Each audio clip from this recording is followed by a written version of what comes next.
Hi, everybody. This is Lisa Keslar with Keslar Insurance. So excited to be here today with my dear friend JoAnn Burchuk from Lighthouse Physical Therapy and our wonderful guest. Hi, JoAnn. How are you?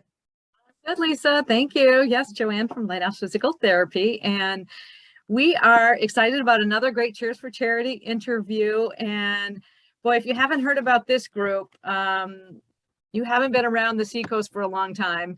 Very excited to have Kathy from Haven here, one of the largest violence protection, prevention and support services agencies in New Hampshire. And boy, do they do good work. So Kathy, thank you so much for joining us, and please introduce yourself and give us a little brief overview. Great, thank you so much. It's great to see both of you. As JoAnn said, I'm Kathy Beebe. I'm the Executive Director of Haven, and Haven is the domestic violence and sexual assault agency that was merged into Haven about 6 years ago. It used to be a Safe Place and SAS, Sexual Assault Support Services. And we came together because we wanted to get bigger and we wanted to be able to do more because we cover all of Stratford County and most of Rockingham County. So it's about a third of the state of people that have been impacted by domestic and sexual violence. We do this two ways.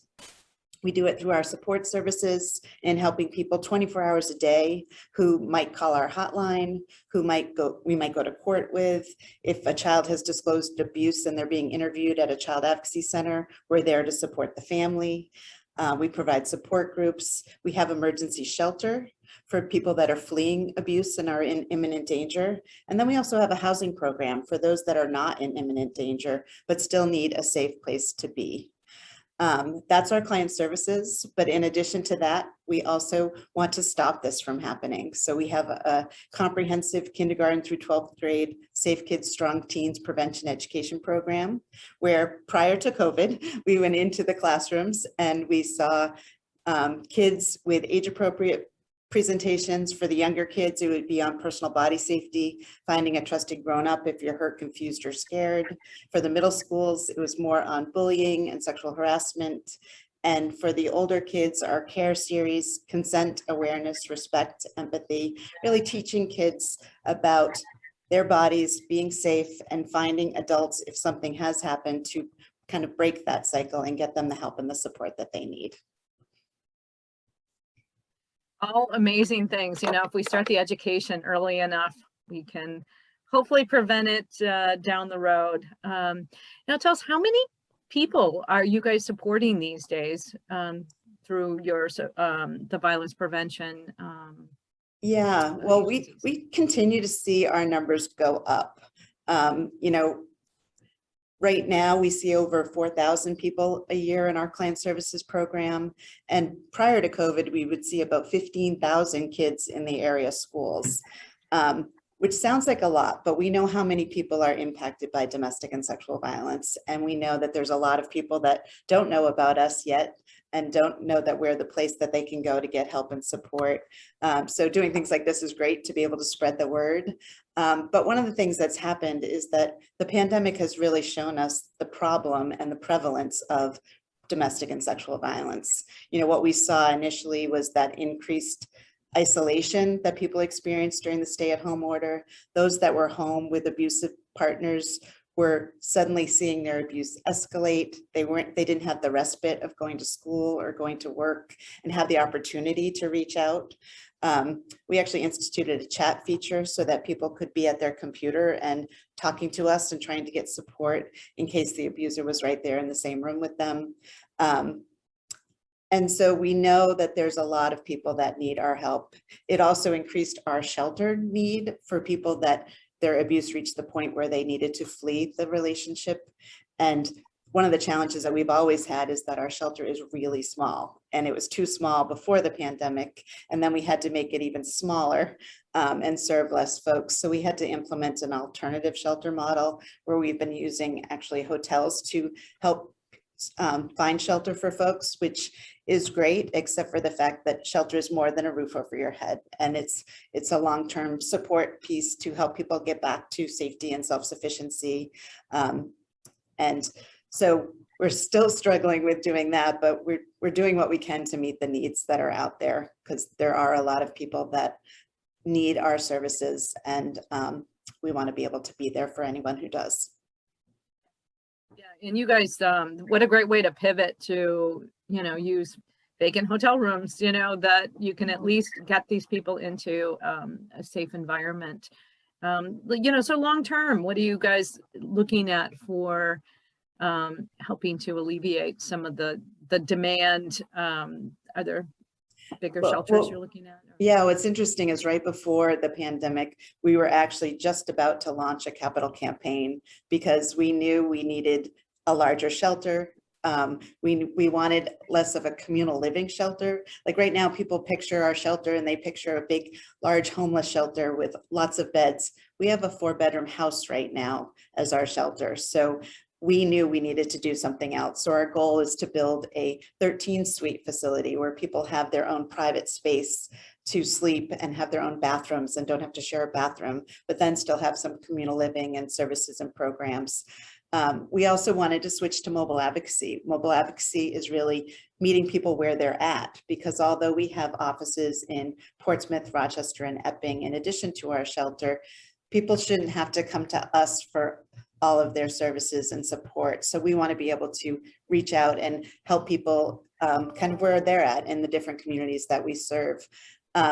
One of the things that the pandemic has shown us is that everything we were trying to do, we need to do now more than ever. So our goal is to really unpause that capital campaign, find the location where we can build the shelter and move forward, because it's really not okay that we're putting people up in hotels. These are people that are in imminent danger that should not be further isolated. I mean, although we're still providing support and help to them, it's not ideal. You don't have the camaraderie of other survivors that you're interacting with in a shelter and getting that help and that support.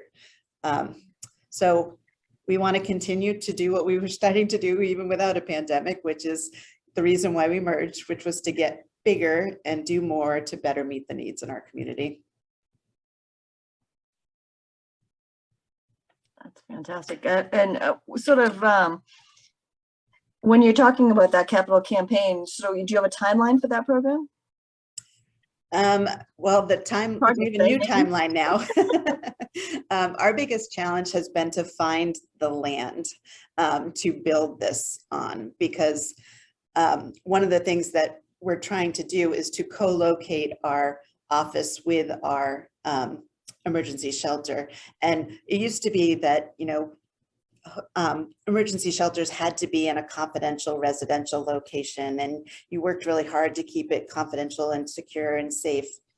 You really can't do that anymore, where GPS is in everybody's devices and different things. It's actually safer for folks if you move you move your shelter out of residential and into a more known community. But if you do that, you want it to be not very rural, and you also want ideally access to transportation and services and other things that people might need while they're staying there.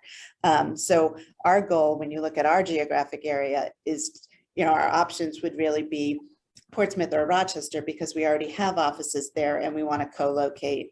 We'd really like to make it Portsmouth, because right now we have Rochester space that's adequate, and our Portsmouth office is not large enough to be able to provide more services, and we'd still be leasing and renting if we wanted the commitment to keeping an office in Portsmouth as well.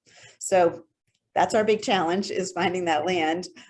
Once we do that, our timeline is like now. Our timeline is to get this done as soon as we can. The original plan, when we didn't lose a year and a half, was to really have this done by 2023. Which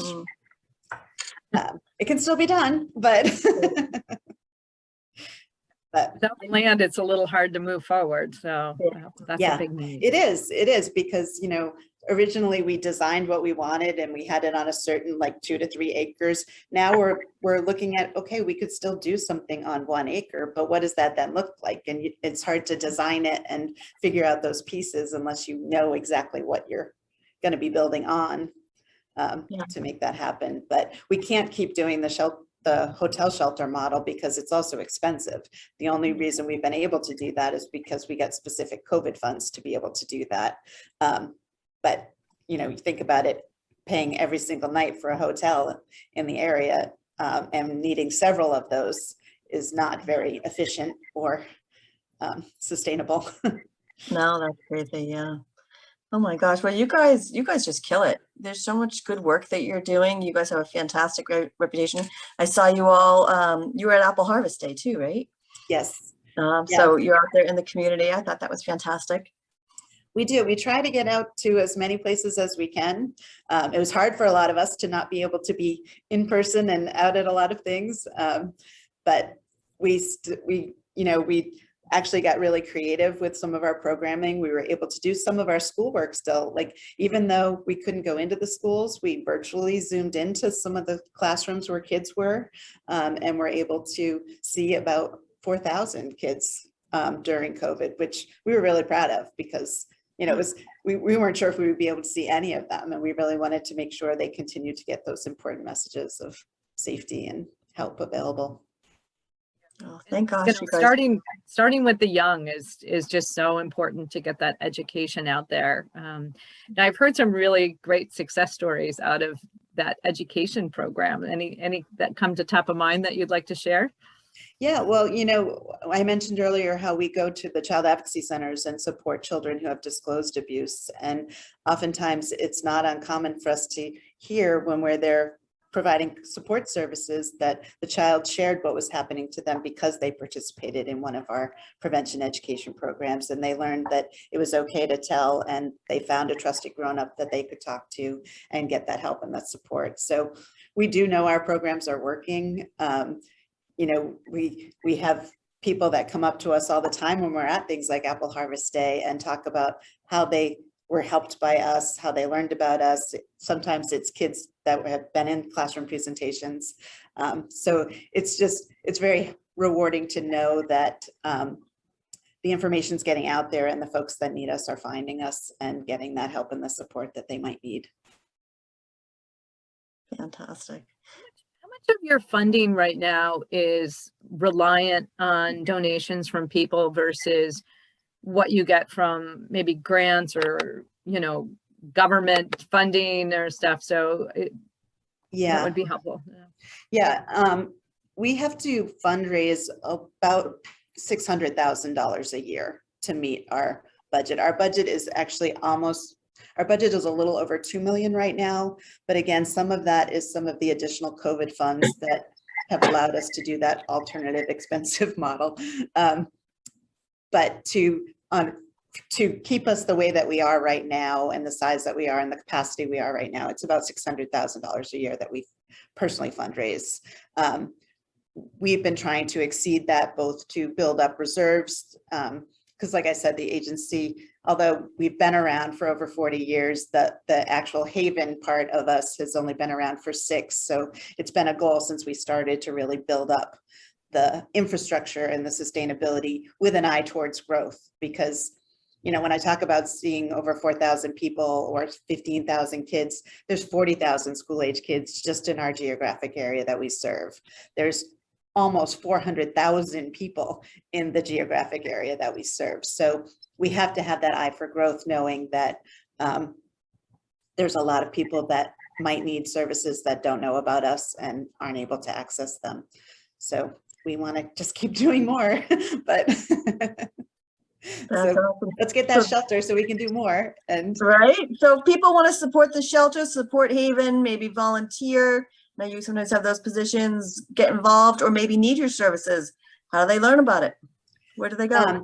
The best way is to go to our website, which is havennh.org, and you can learn about volunteer opportunities. You can learn about all of our services and programs. You can donate right there, as well as our hotline is on there too. Our 24-hour hotline is 1-603-994-SAFE, which is 7233. And that's right there. That access to our chat feature is also on the website. So that's really the best way to get in touch with us. You can fill out a volunteer application right there and send it over. We are very fortunate that a lot of people volunteer with us and help us. We're doing a ton of work, and we have a staff that's about 26 people doing all of that. So we couldn't do what we do without volunteers that help us with the 24-hour support services, with outreach, with development and fundraising. It's great that the community comes together to really help us achieve our mission. That's fantastic. Well, we are so thrilled you took the time to go over all this with us today, to join us and Cheers for Charity New Hampshire. And we're huge Haven fans. We love the work you do. It's so important, and we're so grateful. Well, we're grateful to you both for starting your Cheers for Charity. It's phenomenal, and we're happy to be one of those charities. You are. Yeah. Thank you for joining us today. All